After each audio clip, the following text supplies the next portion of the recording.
morning and happy Tuesday. This is Jolene with the Jewel Design, and we are here on our usual Tuesday digital reveal day. I finally got it done. I'm so stoked. If you follow me on Instagram, you know I've been slowly, but I'm slowly teasing this one over the weekend, and I could not wait to finish it. It was just, I kept getting sidetracked with things, and it was like, oh, come on, I want to finish this. So we have a beautiful kit, very wintry, very up in the cabins, enjoying the snow, under my favorite blanket, with my funnel and my sweater, my hot chocolate, decorated wintry, not so much Christmassy. I do have the evergreens, I do have the ornaments, but they're more elegant, right? We've got some cranberries and mulberry and creams. We've got dark teals, light teals. We've got the brighter blue for the Christmas and not the Christmas, sorry, so used to Christmas, for the, like, after the sun is risen and the snow is fresh and it's all dewy and it's bright white and you've got that bright blue sky, right? But it also shows the snowflakes over it and the snow flurries, and so it's like, hey, it's snowing and there's a patch of blue somewhere, or after, of course, that first snow, and we have a bright blue sky, and of course the snow is like blinding off the tops. But I have to do what I love the most, and that's snowflakes and blue during the winter season. My living room is like vintage Christmas, and my kitchen dining area is like snowmen in blue. It's so funny. I have two different things that somehow blend together. You don't even realize it. So I have to go to my heart. This is more of a project more for myself, but I love to share it with all you guys. And so, we came up with, like I did last year, we had a snowy winter kit last year. We had vintage Christmas. We had pink Christmas. So we've done the vintage, right? We just finished the vintage Christmas joy kit. So now it's time for the cozy winter kit. And I hope I knock all the elements that you guys want, from snowy owls to our swinters. Sorry, that'd be Phineas and Ferb. To our sweaters, our mugs, our ornaments, our evergreens, and of course the snowy flurry pieces. So we're going to get right to it. It is a 26-page kit, and it is 13 papers and pages, and it's 13 pages of ephemera, and hopefully enough of everything for everyone. So we'll try to keep it short and sweet. But if you can hear it, I don't know if you can or not, it is raining here. It's been raining on and off throughout the weekend. Sierra Nevadas and Tahoe and all that got snow this weekend. High up in the super high altitudes, but they got snow. So I felt like it was perfect timing to reveal this kit, because I'm really hoping that we get to take the kids somewhere, somewhat, like a couple hours away, type local, to play in the snow this winter. So that's our huge hope for the year. Okay, so we have 4 or 5 decorative pages, like where you normally just fold it down the middle. You've got your decorative on the right. It will give you the decorative on the left, on the back side. And wonderful things, hopefully, to fold and be creative with when we are making other things besides flat out journals. Now, I did not back any of these, because I'm not sure how I'm using this yet. This is the first time in a long time I haven't backed my pages. But there are plenty of pages to do that with. So then we go sort of back and forth between that bright blue background to the more flannelly, mulberry, cranberry, creamy look. So we go in between both. I try to balance it out. I do go a little bit more blue. It's supposed to be teal, and somehow we end up with this blue in here too. So we've got the varieties. But this has a little bit of everything, right? We have our plaid. We have our snowflakes. This one's definitely plaid, more like on the wall. Wrapping paper under the Christmas tree, but doesn't have to be a Christmas tree. It is just greenery, evergreens, garland, lights. It is a decorated fireplace, but if you notice, there's no Santas, there's no holly, no poinsettias. It's more like, hey, we decorated for winter, or if you're a little bit more on the shabby, like you like the shabby pink kind of Christmas, the sort of lends to it, but we've got a lot of that green to keep the balance, right? The red and green, which makes Christmas so exciting. We took to a wintry coziness with the books, fireplace, evergreens, cottages. Just, we pulled it in a little differently than we normally do. A lot of these elements, I had to change color. The books weren't this color. There's so many things that I had to pull this raspberry. I wanted to call it raspberry cranberry, but then it has sort of a mulberry feel. So it's in that more pinky red than red, and then of course that blue teal to almost to evergreen, depending on what we're looking at. So I called it teal and cranberry, but it all depends on your printer. But I love this. Feels like more definitely inside in the library, hanging out. We go back outside. We've got our blankets. We've got our hot chocolate. We even got a headband here with our reindeer ears, because elk are, you know, out in the forest with all of our trees, right? And our snowy owls, socks, candles. You know, we do have the hints of the ornaments, because I wanted a little bit more change in shape. You know, we didn't want to do everything tall or everything wide. We had to have some rounds in there. Here was another one with a little bit more condensed at the bottom. Gives you a lot more writing space up here, or bullet journal spacing when you folded it down. And don't worry about this one. When you fold it, it's either going to be right down the middle or right to the side of it, where you are going to see the greenery on one side. And you know, I did it both ways to where you had the green on either side of the fold for you.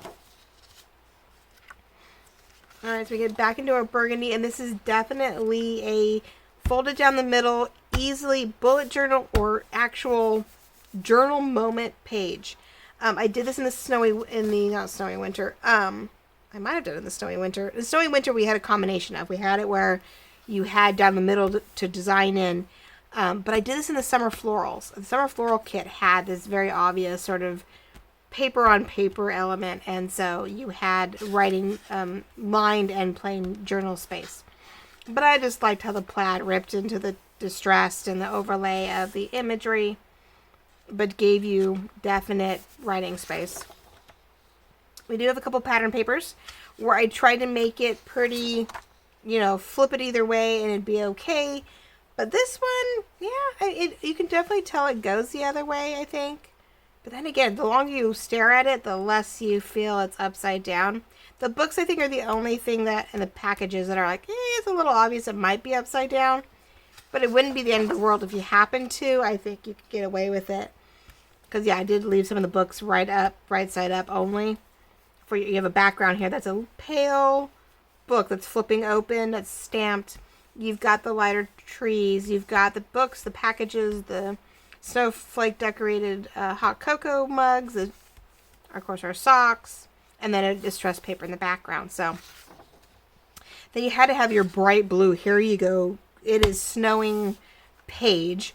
I love the snow flurries. It was a great addition for a texture on a lot of these pages to keep it from being super flat and being too vectory, where you had a little bit more of texture and detail. And so this is one of my favorites, of course, just because I love blue and snowflakes. Had to have, though, some ugly sweater type feels. There is a knitted cable texture in the background of the page, in the backing of these pages. I had to take one of the snowflakes that I didn't use as often in my clusters and groupings, and used it here as a repetitive pattern in these pages, so that you had two of them, one smaller with a little bit of burgundy or cranberry mulberry feel at a slight angle on purpose, and then almost a direct on, very simple, just red and white technically, and you have another larger cable knitted sweater behind this one. So I didn't go completely ugly sweater where we had a bunch of lines and a bunch of like swigglies and stuff. I kept it pretty simple, almost more blankety, where if someone was really talented like my mother-in-law, she probably could knit in a similar pattern. Or she's really great. She will sew both, you know, knitted stuff into fabric, and I could see her figuring out how to get doilies into a knitted element, because she makes absolutely gorgeous doilies. So anyway, I saw the potential in that, the possibility of reality in that one, I guess. I do have a plaid, which seems to be my theme right now. I have red and green plaid. I have this cream and mulberry plaid.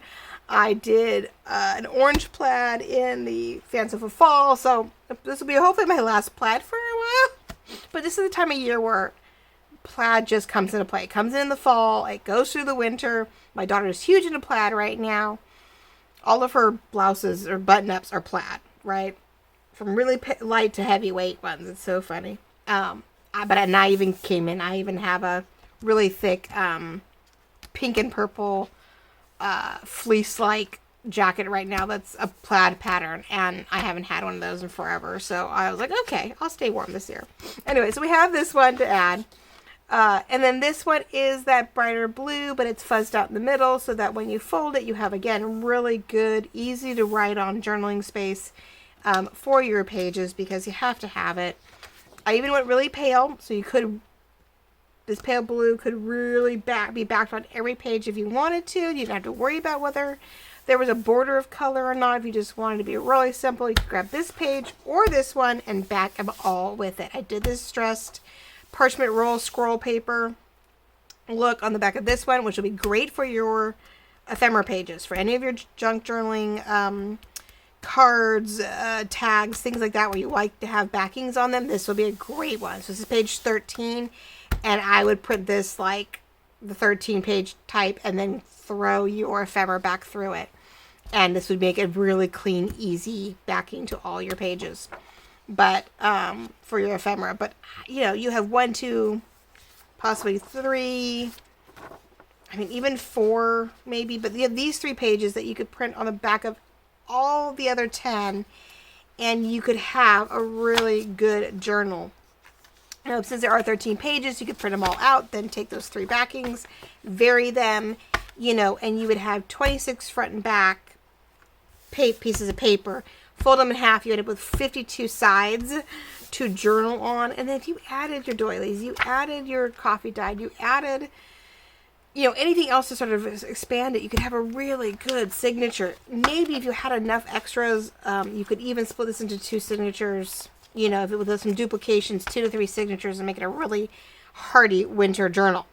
And with journal, you know, for me, I'm thinking, well, December 20th through March 20th is all winter. And if this rain is any indication, and the snow already, you know, dusting the top of our mountain range here in California, I'm like, sweet, we may actually get a nice, long, enjoyable winter, which we are so in need of. So, okay, let's go on to the 13 pages of ephemera. I try to get you guys some more fussy cuts and embellishments than I normally do. I forget sometimes. I get all big and bulky, and then I forget about the little stuff. Especially when I'm working on kits. I go, oh, we need some more things. But we have our tabs. We have our flags. We have words. I did not make a separate sheet of these guys, and I actually sort of revamped my favorite words from the Snowy Winter words sheets from last year. But they're brighter. They're not just pale blue and white or cream.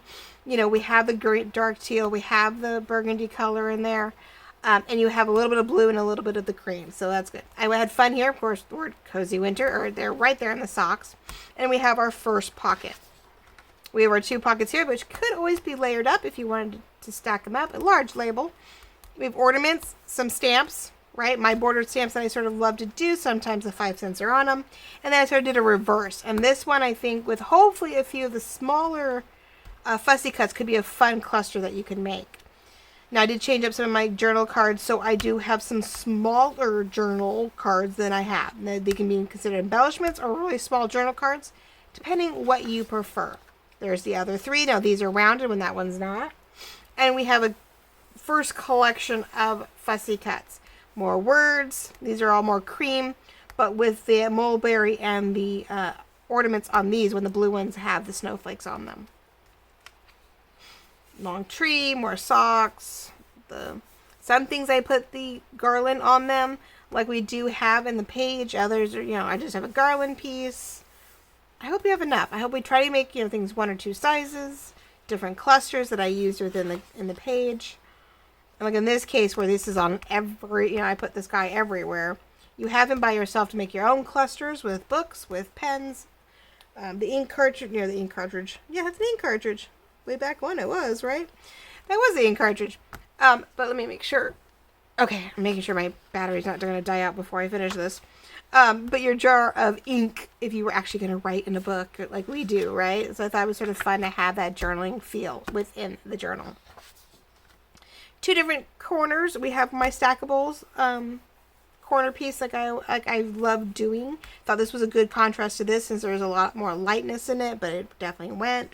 You have your two standard corners, both going in opposite directions, so that you can put them side by side. You could stack them if you wanted.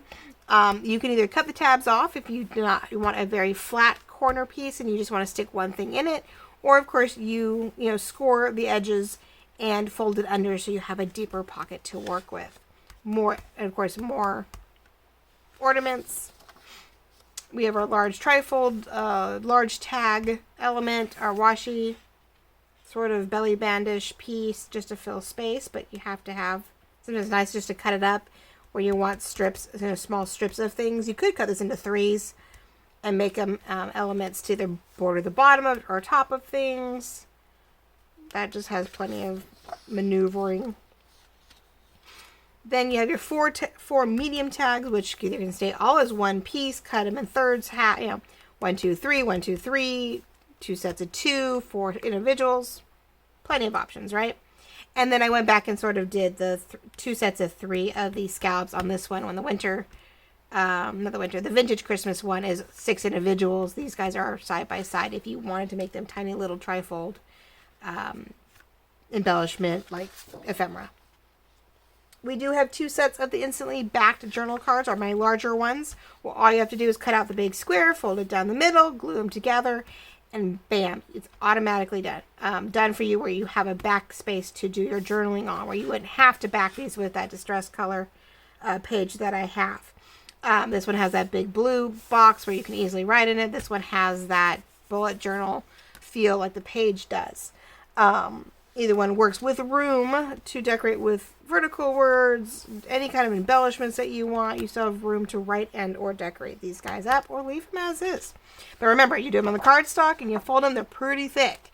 If you want them a little less, print them on your best bright white paper and then fold them and you've got a standard, sort of cardstock feel.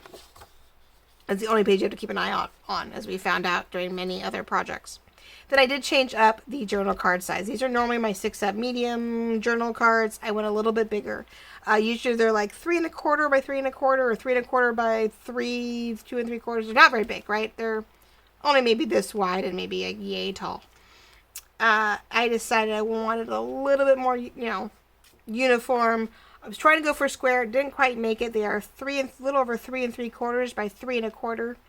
But I wanted it more open. I wanted it more airy. I wanted to continue with the elements that I fell in love with, that the cabins, the books, the coffees, the socks, the trees, and kept it very open and airy. You have some that feel like they're framed out pictures. Not that you'd frame socks, but you never know. We frame baby shoes all the time, right? But you do have the capability, if you need a slightly smaller card, you just cut down to the double lines and you can get rid of sort of this fuzzy extra if you don't want it, don't need it. Gives you the room to fussy cut and re-stress it. There are still plenty of potential to play with these within the borders. So I thought that would be fun for something a little different in size than what I normally do. I saw a lot of that light, airy, open imagery the past week or two, and so I thought, well, let's give it a shot. Let's see if my images happen to lend to that feel. Here's your second set of journal cards, because I never want you to feel you don't have 4 of your, larger journal cards that I always do 4 up. So you have 4 of them instantly backed, or you have 8 really large ones if you want to play with them. If you want to cut them individually, back them yourself, you can do that too. Then we have the file folder, vertical file folder sort of insert with a tab. Whether it's in the middle of a piece of paper, you back it with the distress, you have the writing space on the inside of the file folder. Use it as a book cover. I just love I love the mini file folder look. 2 belly bands. Kept it sort of simple this time. I know we had the big old Santa.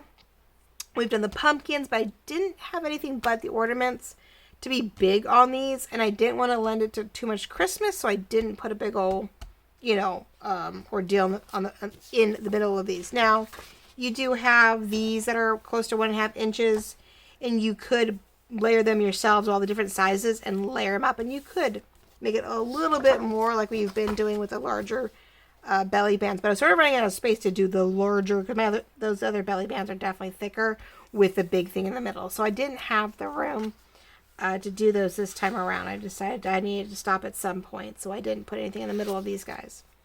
I have the 4 flap envelope, in the fun blue Christmas. All you have to do is, score the lines, trim a little bit, and whoop, fold it up, put a tuck space on it, and decorate the outside. I did add in 4 tags this time around. I haven't done tags in a while. And I realized the whole sheet of tags was an okay thing. Felt too much like my labels. So I'm going to try to make the effort to put, some ticket, I kept calling them tabs, huh? Some ticket elements, some ticket embellishments into the kits. And this was a great place to put it because I have this weird spacing. It's like almost belly band, but I'm like, what else am I going to do? So this was a great way to fill the space by putting some ticket elements, ticket embellishments in here. And I'm hoping in each kit trying to bring them into the little mini embellishment set. And then we have 2 small envelopes. One a little bit more, my clutch purse flap top, and then one of my old school standard ones. And these I love doing because you can just fold it in, embellish it how you want, layer the outside. They're great for little fun little envelopes to put little notes in them. And I did leave this one where you could put a word in here. You could put to and from in here. It made a cute little envelope, and you had the writing space on that one. This one I can totally see making, using some of the bigger socks on this one with some trees on it, like sort of enhance what's there and make it a little bit more 3D. So that could be a lot of fun to decorate those up. So there is your 26 pages, but 13 ephemera pages, right? Plenty to work off here. I'm hoping there's enough. I always keep trying to add the ephemera. I keep trying to add the fussy cuts and the little embellishments so you guys have enough to play with and still have your pockets and all your goodies. And then you have your 13 papers and pages to work with. Like I said, if you print each one out individually and then you take the last three or four pages and back them all of the original 13, you have 52 sides to play with. And that's without adding anything else to the kit. So if you really want a thick, 1-inch bound, like single signature, add all your little fun extras that are wintry, your coffee dyes, your doilies, your winter magazine pages, and you could have a really great winter journal, maybe, where you could write in it each day, all of December and January, or January and February, depending where you are and how long winter lasts for you, especially if you have a very wet and cold, snowy winter. So hopefully you love this. If you love the Snowy Winter kits from last year, I hope you'll take a peek at this one for this year. A little bit of feel of Christmas because of the green and red feel, but being more teal and mulberry or cranberry, mulberry, cranberry, raspberry, depends how your printer works. You've got that berry color. Lends to less bright red and more to a warmer, jeweled rich color. And so I really hope you guys love this. This is Jolene with a Jewel Design. It is Tuesday Reveal Day. This is the newest kit that is out in my Etsy shop. It is Cozy Winter Journal Kit. Nice digital kit for you guys who aren't huge into the Christmas or the vintage. Here's something just for you, and definitely a pet project of mine, which I try to do every year with a wintry theme. So between this and, of course, the labels that Gail showed on Sunday and Lorette showed on Monday, along with everything else, you have one more element to add a little bit more oomph to your embellishment. And this one's out separately as a cozy winter bordered label set. So you have that. You have all of this. I hope you enjoy it. I hope you'll watch again and again, just to find all the ideas and pages in there, because my pictures could only give it so much justice.